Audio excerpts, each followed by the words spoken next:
नमस्ते बच्चों। हमने लास्ट क्लास में जो है इंट्रोडक्शन टू ट्रिग्नोमेट्री पढ़ा था कि वो ट्रिग्नोमेट्री वर्ड हमारा कहाँ से जनरेट हुआ, कहाँ से ड्राइव हुआ, और उसके अलावा हमने ट्रिग्नोमेट्री रेशियोज के बारे में इंट्रो किया था कि हमारे कौन कौन से रेशियोज होते हैं, कितने टाइप्स के हमारे रेशियोज होते हैं, और हमारा कैसे उनका एंगल का और जो साइड्स का रेशियो जो है आपस में एंगल का इनका रिलेशन जो था वो हमने लास्ट क्लास में पढ़ा था। आज बच्चों हम उसी के क्या बोलते हैं, उसी एक्सरसाइज के जो है कुछ क्वेश्चंस हम लेकर आए, इंपॉर्टेंट क्वेश्चंस। तो देखो बच्चों, उसका पहला क्वेश्चन है, इंपॉर्टेंट क्वेश्चन है बच्चों ये आपके एग्जाम के लिए। पहला question, if cot theta is equal to 7/8, evaluate first 1 plus sine theta into 1 minus sine theta upon 1 plus cos theta into 1 minus cos theta, and second is cot square theta. इन दोनों को हमको क्या करना है, इनकी वैल्यू निकालनी है। देखो cot theta is equal to, बच्चों देखो मैंने ट्राइंगल लिए, देखो cot theta A B C हमारा एक ट्राइंगल है, इसमें cot थीटा की वैल्यू देखो A B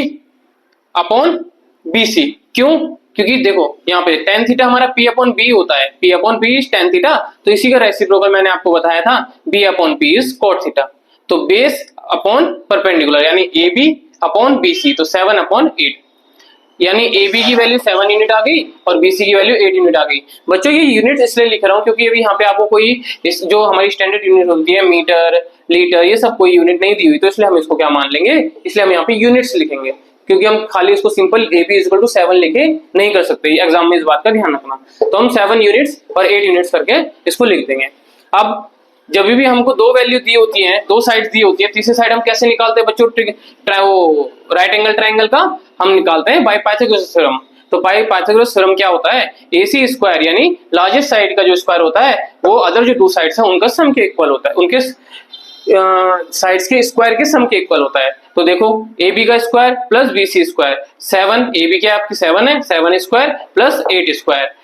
7 square is 49, 8 square is 64, तो हमारे कितना आ गया इनका सम 113, यानी AC square is equal to 113, तो फिर AC की वैल्यू आ जाएगी आपका अंडर रूट ऑफ 113 यूनिट्स। अब इसके बाद बच्चों यहाँ देखो हमें साइन थीटा चाहिए, यहाँ पे हमें साइन थीटा चाहिए, हमें क्वेश्चन में फर्स्ट क्वेश्चन हम सॉल्व कर रहे हैं, तो इसमें हमारे कैसे साइन थीटा चाहिए और एक कॉस थीटा चाहिए, तो इन दोनों की वैल्यू निकालनी है। तो साइन थीटा की वैल्यू कितनी होती है, देखो यहाँ से साइन थीटा की वैल्यू यहाँ पे देखो क्या है, P अपॉन H यानी परपेंडिकुलर अपॉन हाइपोटेन्यूज, यानी perpendicular is BC and hypotenuse is AC, तो BC अपॉन AC यानी 8 अपॉन अंडर रूट 113, इनकी वैल्यू हमने निकाल ली है। cos थीटा की वैल्यू AB अपॉन AC यानी B अपॉन H, तो B base is AB and H is AC, तो AB अपॉन AC, तो AB की वैल्यू 7 अपॉन अंडर रूट 113। अब इसे सॉल्व करेंगे a plus B into A minus B. बच्चों algebra की आइडेंटिटी होती है a plus B into A minus B is a square minus B square, यानी 1 square minus sine square theta, तो 1 minus sine square theta. नीचे same वही 1 plus cos theta into 1 minus cos theta यानी 1 minus cos square theta. तो बच्चों sine theta की value हमने क्या निकाली 8 अपॉन अंडर रूट 13, यहाँ पे वैल्यू पुट कर देंगे, और कॉस थीटा की वैल्यू हमने क्या निकाली 7 अपॉन 113, तो यहाँ पे हमने कॉस थीटा की जगह पे वैल्यू पुट कर 1 माइनस 8 का स्क्वायर 64, 113 का स्क्वायर इज 113, अंडर रूट से स्क्वायर जो है वो कैंसिल आउट हो जाता है। फिर 1 माइनस यहाँ पे 7 का स्क्वायर इज 49 एंड 113 का स्क्वायर हमारा हो गया 113। बच्चों यहाँ पे देखो अब हम यहाँ पे एलसीएम लेंगे, मैंने आपको बताया था कि अगर इसके नीचे जो है 1 के नीचे 1 हो, सिंपल कुछ नहीं लिखा है तो यानी 1 है, तो यहाँ पे सिंपली जो है क्रॉस मल्टीप्लाई होता है, तो 113 को 1 से डायरेक्ट मल्टीप्लाई कर दो, 113 माइनस 64, ये ऊपर वाला जो वैल्यू 64 और नीचे 113 आ जाएगा। सेम नीचे देखो यहाँ पे भी नीचे एलसीएम 1 है, तो 1 और 113 का एलसीएम 113, और 113 जो क्रॉस मल्टीप्लाई 1 के साथ हो जाएगा यहाँ पे, तो 1 के साथ मल्टीप्लाई 113 माइनस 49 अपॉन 113, तो 49 113 में से 64 गया तो 49 अपॉन 113, सेम यहाँ पे 113 में से माइनस 49 किया तो 64 और अपॉन में 113 जो एक दूसरे को कैंसिल आउट कर देगा, या तो फिर आप इसको इस तरीके से कर सकते हो 113 का 49 से मल्टीप्लिकेशन, 64 का 113 से, तो 113 को कैंसिल आउट कर देगा, तो आपका आंसर जो बचेगा 49 अपॉन 64 बचेगा। ये जो मैं आपको बता रहा हूँ कि 113 ऊपर जाता है, फर्स्ट का बिल्कुल लास्ट से मल्टीप्लिकेशन होता है, बीच के जो दोनों का आपस में मल्टीप्लिकेशन, ये आपने 8th क्लास में रेशियो एंड प्रोपोर्शन में पढ़ा होगा। ठीक है बच्चों, और कोई यहाँ पे कोई डाउट होगा तो आप मुझे कमेंट में पूछ सकते हो, ठीक है, मैं आपको एक्सप्लेन कर दूंगा अच्छे से नेक्स्ट वीडियो में। उसके अलावा देखो सेकंड पार्ट इसका cot स्क्वायर थीटा। बच्चों cot थीटा तो हमको दिया हुआ है 7/8, तो यहाँ पे तो सिंपल है, उसका स्क्वायर कर दो, cot स्क्वायर थीटा यानी cot थीटा का होल स्क्वायर, तो cot square theta is equal to 7/8 का होल स्क्वायर, तो 7 का स्क्वायर हो गया 49 और 8 का स्क्वायर हो गया 64। तो बच्चों ये मैंने आपको ये हमारा इंपॉर्टेंट क्वेश्चन था, ठीक है। इसमें हमारी क्या है, सिंपल है, cot थीटा की वैल्यू दी हुई थी, हमको sin थीटा और cos थीटा हमें उसकी वैल्यू फाइंड आउट करनी थी पहले ट्रायंगल से, और उसके बाद हमें उसकी जो यहाँ पे क्वेश्चन था उसमें वैल्यू पुट करनी थी, ठीक है बच्चों। तो इस तरीके से आपको इससे रिलेटेड और भी बहुत सारे क्वेश्चन जो आपके एनसीईआरटी में भी है, उसके अलावा और भी क्या बोलते हैं अदर बुक्स में जो आपको ये क्वेश्चन मिलेंगे। तो बच्चों इस तरीके से आपको पूरा जो प्रोसेस है ऐसे आपको इसको सॉल्व करना है, ठीक है बच्चों। देखो बच्चों हम क्वेश्चन सेकंड जो है, अभी मैंने क्वेश्चन नंबर आपको कराया, क्वेश्चन सेकंड इंपॉर्टेंट क्वेश्चन था। In a triangle ABC, right angle at A, if tan C is equal to √3, find the value of sin B cos C plus cos B sin C। बच्चों ये important question इसीलिए है क्योंकि आपका ये जो question है वो प्रीवियस ईयर में आ चुका है। देखो बच्चों ट्रायंगल ABC हमारा ट्रायंगल जो राइट एंगल एट A है, बच्चों ये A पे राइट एंगल दिया हुआ था, ठीक है बच्चों। If tan C is equal to √3, अगर tan C की वैल्यू √3 है तो आपको ये वैल्यू निकालनी है। देखो tan C is equals to √3। बच्चों अगर कभी भी आपको इस टाइप का क्वेश्चन आए जिसमें आपको सिर्फ ऊपर की वैल्यू दी हो, क्योंकि मैंने आपको अभी सिखाया था एक ऊपर वैल्यू होती है एक नीचे वैल्यू होती है, ठीक है। तो देखो अगर सिर्फ ऊपर वैल्यू दी हो तो आपने नीचे जो है अपने आप से हर उसमें वैल्यू क्या माननी है, 1 मान लेनी है, ठीक है। अब tan C दिया हुआ है, tan होता क्या बच्चों, tan थीटा हमारा होता है P/B यानी परपेंडिकुलर अपॉन बेस। तो यानी √3 क्या है हमारा परपेंडिकुलर और 1 क्या है हमारा बेस। तो परपेंडिकुलर देखो बच्चों यहाँ पे अभी देखो tan C दिया है बच्चों, इस बात का ध्यान रखना, अगर tan C दिया है बच्चों तो इस एंगल के लिए परपेंडिकुलर देखना होगा। आप एंगल B के लिए अगर परपेंडिकुलर देख लोगे तो परपेंडिकुलर P के लिए तो 1 हो गया, तो आपका गलत हो जाएगा आंसर, ठीक है। तो इसीलिए आपको एंगल पर ध्यान देना है कि कौन सा एंगल का पूछा है, tan C पूछा है, तो इसीलिए tan C के लिए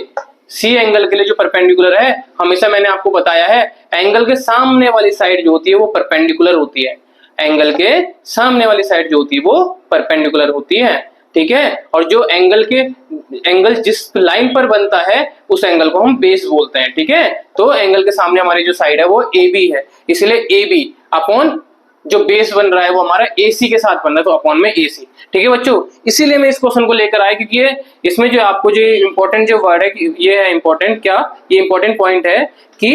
कौन से एंगल पर, ये एंगल का ध्यान देना कि अंदर एंगल कौन सा है, ठीक है। तो हमारी इसकी वैल्यू आ गई AB अपॉन AC, तो यानी AB हो गया √3 यूनिट्स और AC हो गया 1 यूनिट, ठीक है बच्चों। इसके बाद सेम वही, अगर आपको दो साइड्स दी हो तो तीसरी साइड हम कैसे निकालते हैं, राइट एंगल ट्रायंगल की बाय पाइथागोरस थ्योरम, ठीक है। सेम वही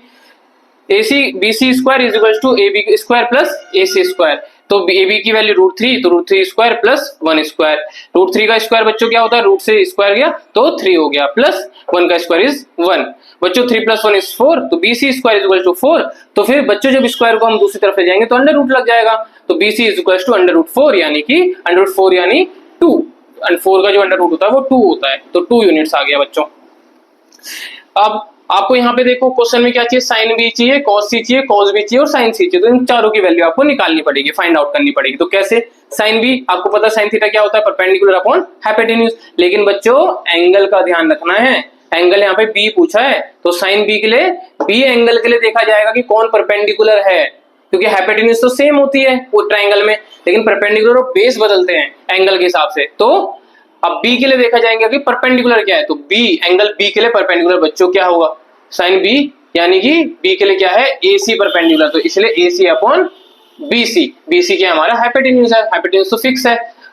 तो AC की वैल्यू कितनी बच्चों 1 अपॉन में BC की वैल्यू 2। इस तरह साइन C देखो बच्चों, अब साइन C के लिए देखो बच्चों, एंगल C के लिए परपेंडिकुलर क्या होगा, उसके सामने वाली साइड यानी √3, तो √3 अपॉन में BC कितना हो गया बच्चों 2। cos B क्या होगा, cos B होगा हमारा, देखो यहाँ से cos क्या होता है, बेस अपॉन हाइपोटेन्यूज, तो cos B, B के लिए बेस क्या है बच्चों AB, तो AB अपॉन जो हाइपोटेन्यूज है वो BC, तो √3 अपॉन 2। इसी तरह cos C देखो, cos C के लिए बेस क्या है बच्चों 1 है, तो इसलिए AC अपॉन में BC, AC अपॉन में BC 2, तो 1 अपॉन 2, ठीक है बच्चों। देन अब आपको बस वैल्यू फाइंड आउट करनी, इसमें पुट करनी है वैल्यूज और हमारी जो आंसर आ जाएगा। तो साइन B की वैल्यू 1 अपॉन 2, cos C की value into 1 upon 2 plus cos B की value √3 upon 2 into sine C की value √3 upon 2, 1 upon 2 into 1 upon 2 is 1 into 1 1, 2 into 2 4। बच्चों मल्टीप्लीकेशन क्या होता है, ऊपर ऊपर का मल्टीप्लाई होता है और नीचे नीचे का मल्टीप्लाई होता है, बीच में प्लस का साइन है, √3 इंटू √3, तो √3 का स्क्वायर यानी √3 से अंडर रूट हट जाए, वो स्क्वायर से अंडर रूट हट जाएगा तो 3 आ जाएगा, ठीक है। और 2 इंटू 2 4। बच्चों अगर ये कॉन्सेप्ट आपका समझ में नहीं आ रहा है कि कैसे अंडर रूट की मल्टीप्लीकेशन है, कैसे हमारे ऊपर ऊपर मल्टीप्लाई, ठीक है, अंडर रूट का स्क्वायर कैसे आता है, ठीक है, तो ये बच्चों आप कमेंट में पूछ लेना डाउट्स, मैं आपको जो नेक्स्ट वीडियो में जो है जब भी मैं इसकी वीडियो लेकर आऊंगा तो मैं आपको अच्छे से ये चीज समझा दूंगा। 2 इंटू 2 इज 4। फिर बच्चों देखो यहाँ पे 4 है नीचे। बच्चों हमेशा ध्यान रखना जब नीचे फ्रैक्शन में जो हमारा डिनोमिनेटर होता है वो दोनों का सेम हो तो बच्चों उसका जो एलसीएम होता है वो वही वैल्यू आ जाती है, तो 4 और उसको हम एक बार लिख देते हैं और ऊपर वाले जो हमारे न्यूमरेटर है वो सिंपली ऐड हो जाते हैं, नॉर्मली हमारे जो सिंपली आपस में 1 + 3, ठीक है, तो सिंपली हमारे ऐड हो गए, तो 1 + 3 इज 4, 4/4 इज 1। तो बच्चों sin b cos c + cos b sin c की वैल्यू 1 आ गई। बच्चों ये क्वेश्चन बहुत ज्यादा हार्ड नहीं था, डिफिकल्ट नहीं था, ठीक है, लेकिन इसमें एक कॉन्सेप्ट था बहुत ज्यादा जो यूज हुआ था, क्या कि जो एंगल दिया होता है उसके सामने वाली साइड परपेंडिकुलर होती है। यहाँ पे जैसे tan c दिया है, बच्चे गलती कहाँ करते हैं कि वो सिंपली यहाँ से ये b के सामने वाली साइड ले लेते हैं कि परपेंडिकुलर तो यही है, ठीक है, तो ये इस चीज के लिए इसलिए मैं आपको ये क्वेश्चन लेकर आया कि इससे आपको एक जो कंफ्यूजन है उसको क्लियर कर पाऊं कि हमेशा एंगल का ध्यान रखना है कि जो यहाँ पे एंगल होगा उस हिसाब से आपका परपेंडिकुलर और बेस जो है चेंज होता है, ठीक है बच्चों। देखो बच्चों हमने जो है दो क्वेश्चन हमने करे हैं। अब देखो question number 3, question number 4, question number 5 और क्वेश्चन नंबर 6, मैंने 4 क्वेश्चन आपको होमवर्क के लिए दिए एक तरीके से, या फिर आप ट्राई करना है इनको। अगर आपसे क्वेश्चन होते हैं तो ठीक, वरना आप कमेंट में लिख सकते हो कि मेरे से ये क्वेश्चन नहीं हुआ, हमसे ये क्वेश्चन नहीं हुआ, तो मैं आपको जो है वो नेक्स्ट वीडियो में जो है आपके जो डाउट्स थे वो क्लियर करूंगा और अच्छे से फिर क्वेश्चन को समझाऊंगा, ठीक है बच्चों। Thank you.